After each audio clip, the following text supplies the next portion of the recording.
So kung ganyan po, it shows that she's not interested with her duties and functions as the Vice President of the Philippines. Naghintay po yung miyembro ng House of Representatives for the Vice President to appear before the plenary and help the sponsor to answer the questions. So there are photos and even videos circulating that on the Monday morning, nandun po siya sa isang beach in Camarines Norte. Sa amin po yun, sa Bicol region. So maganda kasi na-promote pa po yung Calaguas Beach. In other words, ibig sabihin po nito, wala ho talagang intensyon na dumalo dito po sa pagdinig sa plenaryo upang i-sponsor at i-defend ang budget po ng OVP.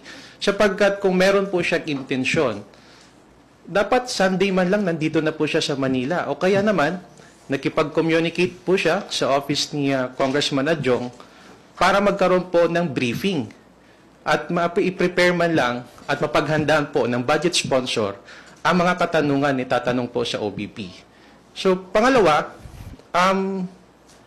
consistent naman po yung Vice President natin. In fairness to her, consistent in the sense na hindi po siya dumalo nung Committee on Appropriations Budget hearing, pati po dito sa plenary, hindi rin po dumalo. So kung ganyan po, it shows that she's not interested with her duties and functions as the Vice President of the Philippines. So kung ganyan po yung lumalabas, probably we can ask her to step down as the Vice President. Kasi nakikita natin hindi naman po siya dumadalo sa mga pandinig dito po sa Kongreso.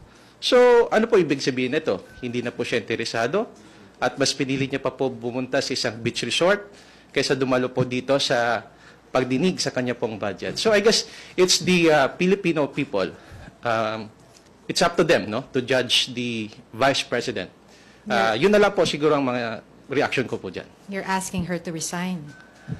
Kung hindi na po siya interesado sa kanya pong duties and functions as the Vice President, we can ask the Vice President to step